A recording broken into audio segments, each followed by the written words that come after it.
하나님의 말씀을 봉독하겠습니다. 오늘 우리에게 주신 하나님의 말씀은 마가복음 3장 31절로 35절 말씀입니다. 제가 봉독하겠습니다. 그때에 예수의 어머니와 동생들이 와서 밖에 서서 사람을 보내어 예수를 부르니 무리가 예수를 둘러 앉았다가 여짜오되 보소서 당신의 어머니와 동생들과 누이들이 밖에서 찾나이다. 대답하시되 누가 내 어머니며 동생들이냐 하시고 둘러 앉은 자들을 보시며 이르시되 내 어머니와 내 동생들을 보라. 누구든지 하나님의 뜻대로 행하는 자가 내 형제요 자매요 어머니이니라. 아멘. 이는 하나님의 말씀입니다. 오늘도 어버이 주일을 맞이하시는 우리 함께 예배하시는 여러분들 가운데 하나님의 은혜와 평강과 특별히 사랑의 역사가 있으시기를 주님의 이름으로 축복합니다. 더러 가슴에 카네이션 붉은 송이를 달고 계시고 또 더러는 안 달고 계시는데 사실은 내년부터는 전부 다 같이 카네이션을 달고 예배를 드리면 좋겠어요. 이유는 어버이날 그 앞에 어머니 날의 유래에 보면 카네이션을 달고 초기에 행사했던 일들이 있기 때문에 그렇습니다. 우리는 이제 어머니 고맙습니다 하면서 어버이께 카네이션을 달아드리는 것 때문에 연령이 높으신 분들 주로 달아드리는데 사실은 그 어머니 아버지를 우리에게 주신 하나님께 감사하는 거고 엄밀히 말하면 이것은 내게 어머니가 있습니다 라고 하는 표시입니다.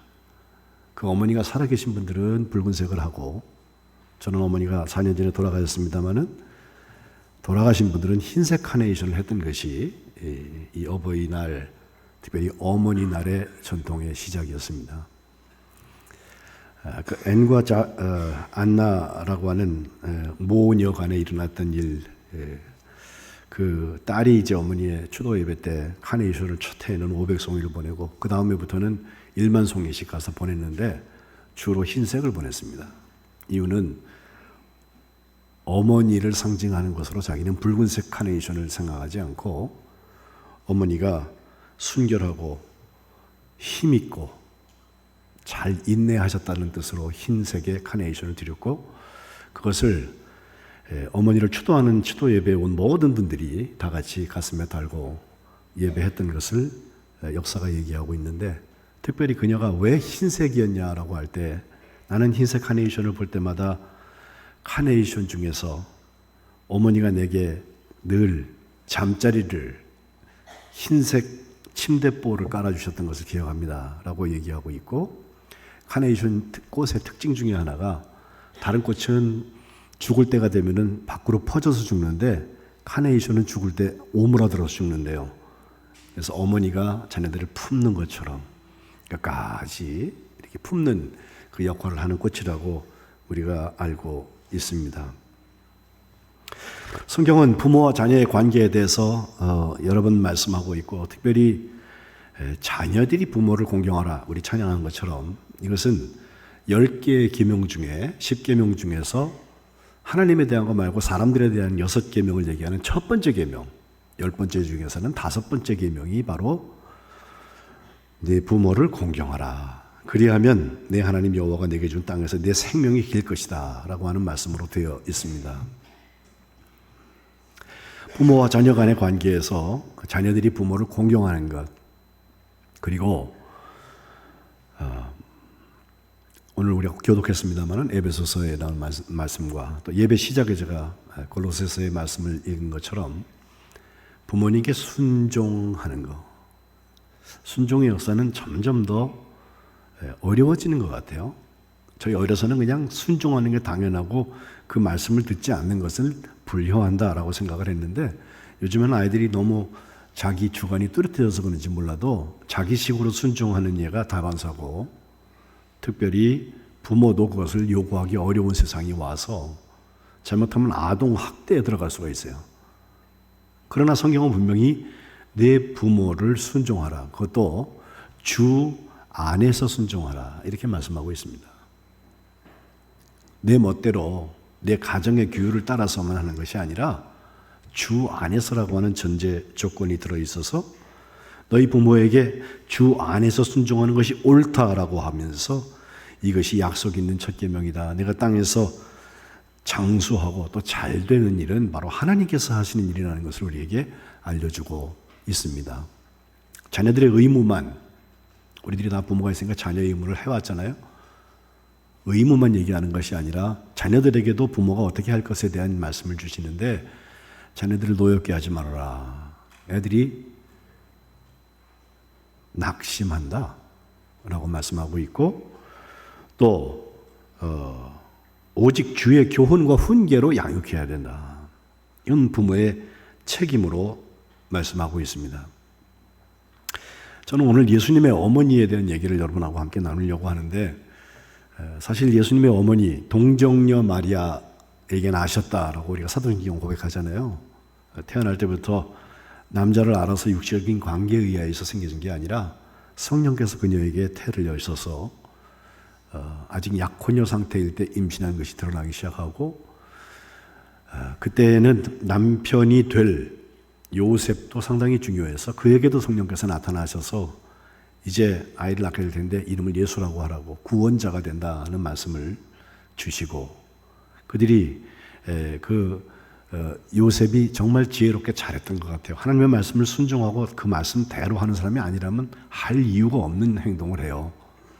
가만히 끊고자 해서 곰곰이 생각할 때 그때 또 하나님께서 말씀을 주셔서 그 아이를 낳은 다음에는 유아학살 명령이 있어서 저 애굽까지 갔다가 돌아와야 되는 어려운 일들을 경험하고, 또 집에서 요셉의 육신의 아버지인 요셉의 직업이 목수였는데 그 집에서 아이를 쭉 키우면서 예수님 아래에는 이제 다른 아이들도 많이 태어나서 형제들이 형성되고 자매들도 있었다라고 성경이 되어 있거든요. 근데 그 가정의 가장으로서 그 아이들과 함께 가정을 세워나가는 역할을 요셉이 했는데, 그럼에도 불구하고 요셉의 이야기는 예수님의 12살 때 있었던 성전에 같이 예배하러 갔다가 예수님을 잃어버리고 돌아갔다가 다시 돌아와서 찾아온 그 어머니 아버지의 이야기 이후에는 나오지 않습니다. 그러나 반대로 마리아, 예수님의 어머니의 이야기는 몇 번 나오고 있는데, 그 성전 미아 사건 때에도 부모들이 길에 가다가 아이가 없는 걸 알고 돌아와서 성전에서 보니까 예수님께서 선생들하고 앉아가지고 듣기도 하시고 묻기도 하시면서 하나님의 나라의 말씀을 함께 나누고 있는 그 모습을 보면서 어머니 마리아가 누가복음 2장 48절에 보면, 아이야 어찌하여서 우리에게 이렇게 했냐, 보라 네 아버지하고 내가 근심해서 너를 찾았다, 따라와야지, 거기 있으면 어떡해 라고 얘기하는데, 예수님께서 하시는 말씀은 어찌하여 나를 찾으셨습니까? 내가 내 아버지 집에 있어야 될 줄을 알지 못하셨습니까? 라고 태연하게 대답하세요. 사실 부모로서는 아이를 잃어버렸을 때 얼마나 큰 문제입니까? 예? 그런데 예수님은 내 아버지 집에 내가 있다는 거예요. 부모가 그 하신 말씀이 무슨 뜻인지를 깨닫지 못했다고 그랬고, 중요한 것은 그래서 다시 예수님을 데리고 나사렛 고향으로 데리고 가셨는데, 그때부터는 예수님께서 순종하면서 받으셨고, 여기 어머니의 중요한 게 나와요. 그의 어머니 곧 마리아가 이 모든 말을 마음에 두었다. 여성이 남성보다 잘하는 거 하나가 기억력입니다. 기억력이 훨씬 뛰어나대요. 오랫동안 기억하고 그때 있던 그 사건을 마음에 두는 게 어머니예요. 30여 년이 지났습니다. 사실은 한 20년쯤 지나서 예수님이 30세가 되었을 때 공생애를 시작하시는데, 시작하셔서 이루신 첫 번째 표적, 기적이라고 우리가 말하는 한 혼인 예식에서 물로 포도주를 만든 사건 때 예수님의 어머니의 역할이 나옵니다. 요한복음 2장에 보면 예수님께서 예수님의 어머니와 함께 그 결혼식에 초청을 받아서 가셨는데, 잔치를 한참 하다가 포도주가 떨어져가지고 그 포도주 없는 것을 알게 된 사람이 예수님의 어머니가 먼저인 것을 알아요. 그래서 예수님한테 야 포도주 떨어졌대 라고 말씀을 하는데, 그때 예수님께서 아주 좀 듣기에 거북할 얘기를 하시는데, 부르는 것도 어머니라고 안 그러고요, 여자여 라고 시작해요. 여자여 나랑 무슨 상관이 있습니까? 포도주 있고 없는 거는 이 혼주들의 문제이고 잔치의 문제이지 나하고 상관없습니다 하면서 내 때는 아직 이르지 아니했습니다 라고 차갑게 주님께서 말씀하시는데, 그때 그 마리아, 예수님의 어머니가 그 잔치를 함께 섬기고 있는 하인들한테 한 얘기가 압권입니다. 너희에게 무슨 말씀을 하시든지 그대로 해라. 그대로라는 거예요. 예수님의 어머니는 스스로도 자녀의 이야기를 벌로 듣지 아니하고 그대로 하는 일에 익숙해져 있었던 것 같습니다. 결국 거기 돌 항아리에 물을 잔뜩 부으라고 그랬더니 정말 아귀까지 채우도록 물을 채웠고, 그 다음에 그 물을 떠서 연회장한테 갖다 주라고 그랬는데 그게 포도주가 되리라고 생각도 못했죠. 결국은 가져가는데 이미 포도주가 되어 있다는 거예요. 그것도 앞에 마신 포도주보다 더 좋은 포도주가 되었다. 떠다 준 사람은 그걸 안다. 그대로 행한 사람은 그걸 알아요. 연회장도 그것이 왜 그렇게 되었는지 모르는데 사람들은 다 칭찬하죠. 야, 잔치 가보면은 처음엔 좋은 거 내놓다가 나중에 취하면 형편없는 것을 갖다 놓게 마련인데, 당신은 지금까지 끝까지 좋은 포도주를 두었다고 칭찬을 했는데, 이게 예수님의 말씀 그대로 행했던 사람들이 경험한 것이고, 그걸 하도록 한 사람이 예수님의 어머니였다는 것입니다. 그리고는 예수님께서 사역을 이제 십자가에서 매달리실 때까지 막달라 마리아 말고 진짜 예수님의 어머니 마리아는 성경에 잘 나타나지 않습니다. 요한복음의 기사대로 하면 십자가에서 7마디 하신 것 중에 하나가 제자 요한을 앞에 놓고 보소서 아들입니다. 어떤 분들은 내가 아들입니다라고 지금 십자가에 죽습니다라는 이야기도 해석하기도 하고 요한이 아들입니다라고 소개했다고도 보는데, 어찌하든지 그러면서 요한에게는 네 어머니다라고 새로운 어머니 아들 관계를 맺어주신 것을 성경은 말하고 있는데, 그때 예수님의 어머니가 십자가 앞에 있었던 것이 분명하고요. 또 예수님의 빈 무덤을 경험했던 마리아 중에는 예수님의 어머니 마리아의 이름은 나오지 않습니다. 다만 승천하신 후에 함께 기도하던 무리들의 이름 가운데 예수의 어머니 마리아의 이름이 있습니다. 그리고 성경에 더 이상 나타나지 않아요. 그런데 오늘 마가복음 3장 예수님의 사역 초기에 있었던 일로 보여지는데, 여기에 예수님 어머니와 예수님의 친족들이 함께 예수님을 방문해서 일어났던 일 중에는 그 어머니 된 사람 혹은 형제 된 사람, 자녀 된 사람들, 이 사람들이 어떻게 살아야 될 가장 중요한 얘기 한 가지가 담겨져 있습니다. 오늘 본문 시작에 보면은 그때에라고 합니다. 그때는 언제냐? 마가복음 3장에 있는 그 맥락을 잘 읽어보면 예수님께서 정말 많은 병자들을 고쳐주시고 또 귀신들이 막 쫓겨나가고, 예수님을 보면서 당신은 하나님의 아들이십니다 라고 귀신들이 고백을 하고 막 도망가는 그런 엄청난 표적과 같은 사건의 한 중심에 나타난 일입니다. 예수님께서는 예수님만 그 전도도 하고 하나님 나라를 선포하신 게 아니라 제자들에게 전도도 하고 귀신 쫓아낼 그런 권세를 허락해 주신 다음에 이 일을 계속하는데, 그 일을 보고 예수님의 친족들이 야, 너희 가족 중에 예수라는 사람이 있잖아, 이런 일이 일어나고 있대 라고 그 자녀들에게 얘기를 했는지 친족들이 예수님을 붙잡으려고 나왔다는 거예요. 그러면서 생각한 것이 사람들이 얘기하는 것처럼 진짜 미친 거 아니야? 라는 생각 때문에 예수님한테 찾아오게 되는데, 그때 예루살렘에서 내려온 서기관들이 있어서 하는 말 보니까 자기들의 종교 전통 가지고서는 이 일의 해석이 안 돼요. 그러니 하는 말이 저거 혹시 귀신의 왕인 바알세불이 집혀서 바알세불의 능력 가지고선 저희를 하는 거 아닌가, 이렇게 이야기할 때 주님께서 대답하신 게, 야, 사탄이 사탄을 쫓아낸다고? 그렇지 않다. 하나님의 능력으로 이 일이 일어나고 있다는 것을 주님은 분명히 말씀하시면서, 사람이 살면서 짓는 모든 죄는 용서함을 받을 수 있지만 성령을 모독하는 죄, 그것은 영원히 사함받지 못하고 또 영원한 죄가 된다. 성령 모독하고 거역하지 말라고 분명히 말씀하고 계십니다. 그때, 그리고서 이제 바로 오늘 본문의 말씀이 나오는데, 바로 친족들이 예수님을 붙잡으러 와서 혹시 미친 거 아니야? 라고 생각하고 왔던 그 자리에 예수님의 어머니와 형제들 혹은 동생들이 와서 예수님이 계신 그곳까지 왔어요.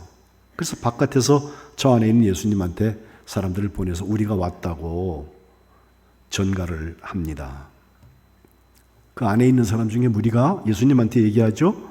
당신의 어머니와 동생들과 누이들이 밖에서 찾습니다. 오늘 32절에 말씀하는데, 그때 주님께서 하신 말씀, 누가 내 어머니며 동생들이냐?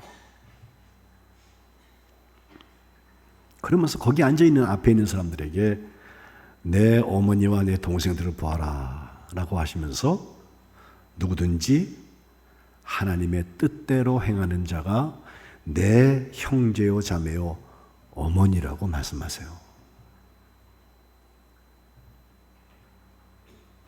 하나님의 뜻대로 행하는 자, 그대로 하라의 순종의 사람을 주님의 어머니라고, 주님의 동생들이라고, 형제요 자매라고 주님께서 말씀하시는 것입니다.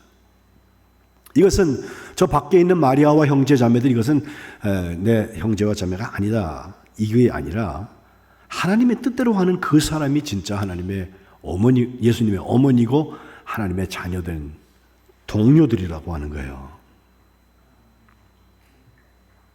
저는 지금 새벽마다 사사기를 다 지나서 사무엘상에 들어갔는데, 거기 보면 이 얘기가 너무 적나라하게 표현되고 있어요.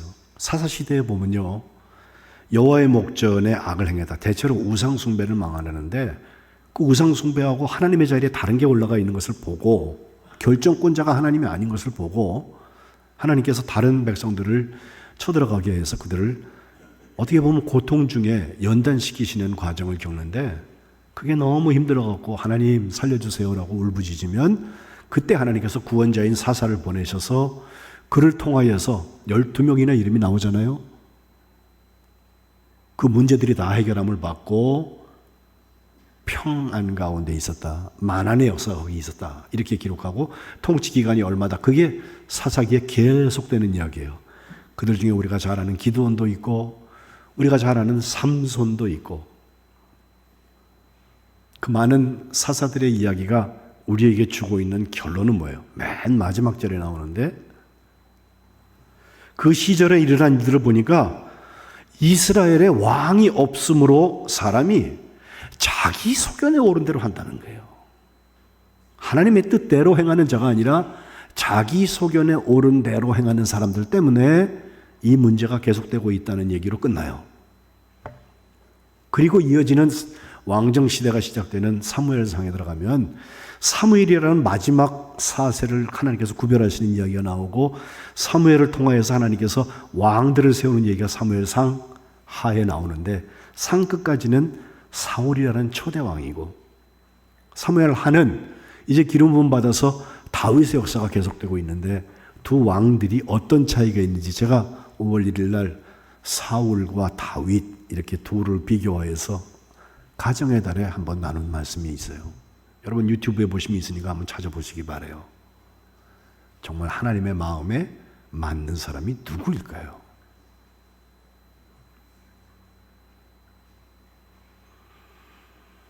사람들은 왕이 없으니까 각기 자기의 소견대로 행합니다. 우리도 옆에 나라처럼 왕이 세워져서 우리를 위하여서 조직적으로 싸움도 하고,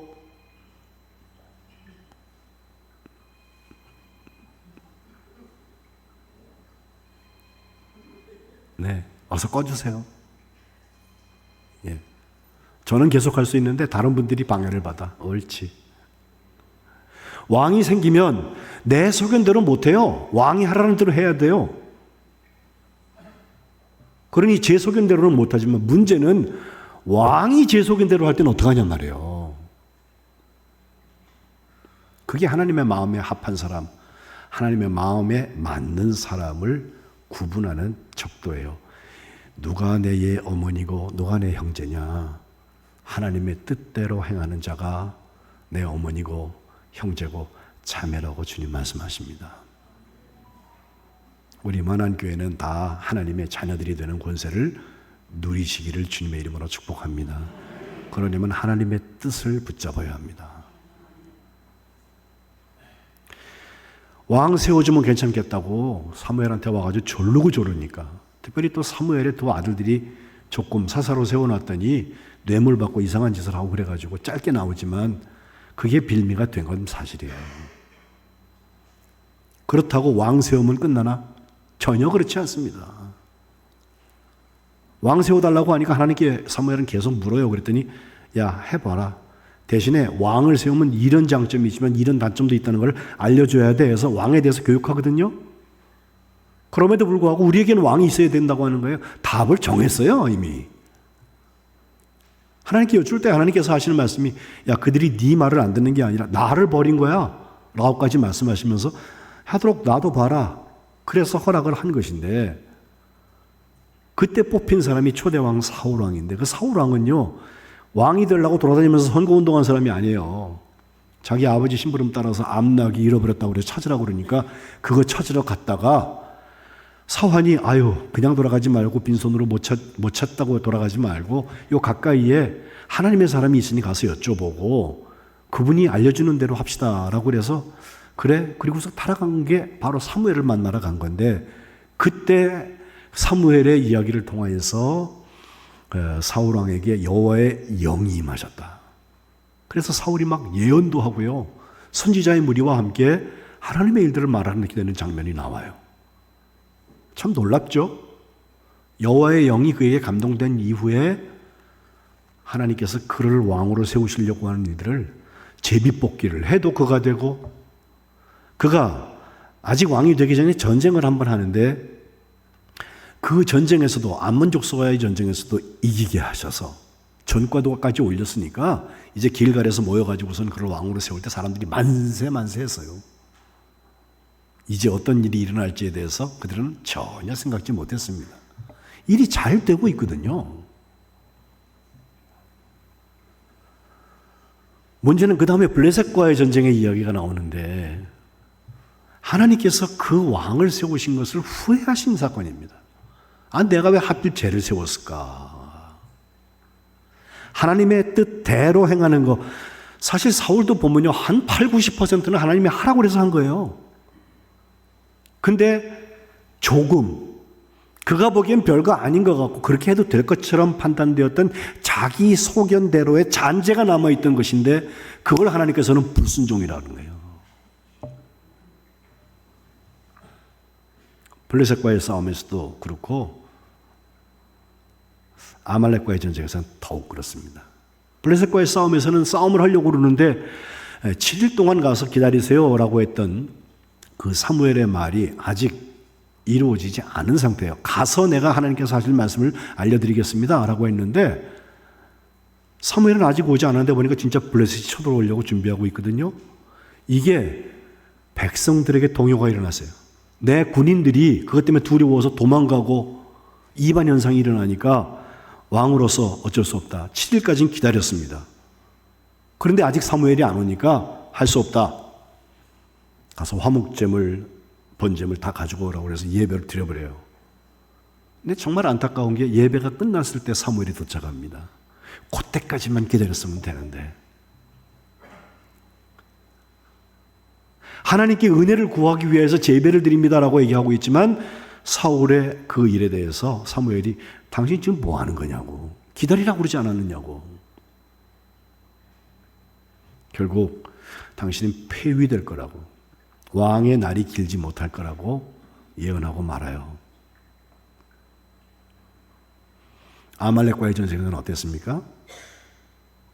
그 백성들이 무려 한 400년쯤 전에 이스라엘 백성들이 지나갈 때 길을 저지했던 일들, 또 방해가 됐던 일 때문에 하나님께서 징벌하겠다고 사울에게 주신 말씀이 아니라 사무엘에게 주신 말씀이에요. 그래서 왕에게 가서 당신이 실질적인 통치자니까 이걸 하라고 그랬더니 아멘 그러고 가요. 가서 전쟁에서 크게 이겨요. 아각이라고 하는 왕도 체포하고, 다만 갈 때 가서 진멸해라, 헤렘 다 죽이라는 거예요. 근데 왕이 가서 전쟁을 이기고 나니까 신이 났어요. 얼마나 감사한지 보니까 좋은 가축들이 많이 있는 거예요. 그래서 사울과 백성이 하나님의 말씀 모두 진멸하라고 하는 말씀을 온전히 순종하지 않고 그 중에서 좋은 것들, 기름진 것들, 이런 것들은 구별하여 가지고서 전리품으로 가지고 왔다는 거예요. 하나님께서 사무엘에게 그걸 이미 알려주셔요. 내가 사울 왕으로 삼은 것을 후회한다. 순종하는 것 같지만 순종 안 한다는 거예요. 사무엘이 밤새도록 사울 왕을 인해서 근심하며 하나님께 기도를 했는데, 그리고 나서 그 다음날 아침에 찾아가 보니까 사울이 뭘 잔뜩 들고 와 있어요. 왜 개선 장군들이 이제 돌아와서 백성들 앞에 설 때 전리품이 많이 있으면 좋잖아요. 근데 사무엘이 직격합니다. 도대체 하나님 앞에 뭘 하는 거냐? 이 우양의 소리가 도대체 뭐냐? 사울은 내가 하나님의 말씀대로 진멸했습니다. 뭐 사람들은 다 죽였고요.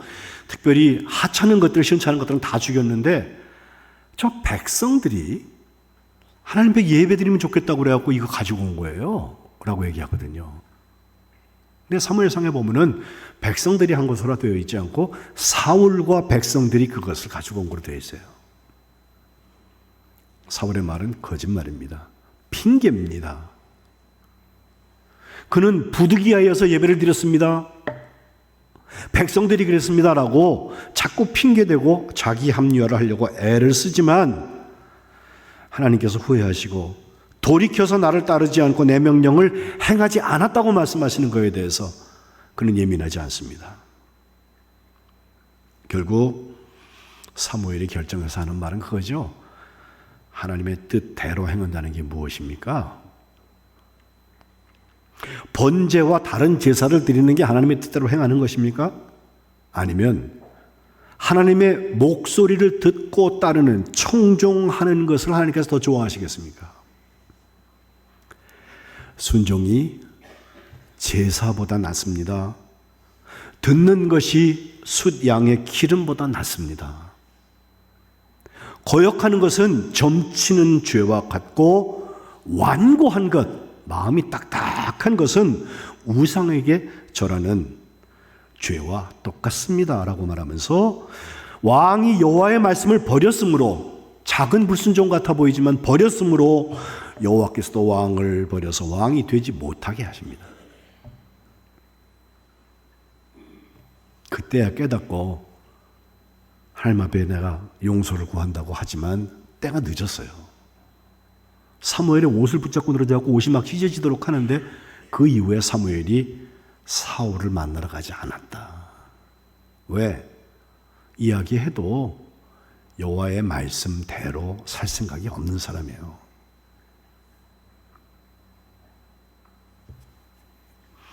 우리 부모들이 자녀들을 키울 때 성경에 나오는 그대로 자녀들을 노엽게 하지 말고 주의 교훈과 훈계로 양육하라고 그랬는데, 이것은 말로 하나님의 말씀이 이렇게 돼 있어, 해야 돼, 해야 돼, 그거를 주입하라는 뜻이 아니라 내가 그렇게 살라는 거예요.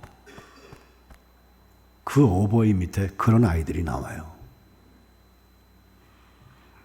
중국 속담에도 복소무관란이라 해서 엎어진 새 둥지 중에서 엎어진 둥지에는 온전한 알이 없다라는 말이 있어요. 거기서 주 안에서 순종하는 것, 하나님의 뜻대로 하는 자가 내 어머니요 내 형제다. 거기서 부모를 향한 온전한 공경, 땅에서 잘 되고 내 생명이 길 것이다라고 하는 축복의 역사가 열려지게 될 것입니다. 우리 만안교회 모든 가정에 부모가 건강해지고 자녀가 건강해지는 역사가 있어서 하나님의 뜻대로 감당하는, 인도함을 받는 역사가 있으시기를 주님의 이름으로 축복합니다. 주님도 아빠 아버지요 라고 기도하시면서 겟세마네 동산에서 할 수만 있다면 이 잔을 내게서 옮기시옵소서. 그러나 나의 원대로 하지 마시고 아버지의 원대로 하옵소서. 그리고 십자가를 지셨어요. 만한교회 이와 같은 하나님의 뜻대로 행하는 역사가 온전히 이루어지시기를 주님의 이름으로 축복합니다. 기도하겠습니다. 하나님 아버지, 오늘 어버이 주일을 맞아서 주님 앞에 나온 주님의 자녀들이 다시 한번 하나님의 가정에 대해서 묵상합니다. 저희들이 예수님의 아버지 어머니처럼, 육신의 아버지 어머니처럼 하나님의 뜻을 행했는지부터 돌이켜보게 하시고, 우리의 자녀들에게 이 뜻을 함께 공유하는 하나님의 자녀들 되게 하여 주옵소서. 하나님의 역사가 저희들에게서 그치지 않게 하시고, 저희 다음 세대에 온전히 일어나서 영혼을 구원하고 하나님의 사랑의 열매를 맺는 일에 온전히 쓰임받는 만한교회 되게 하여 주옵소서. 예수님의 이름으로 간절히 기도합니다. 아멘.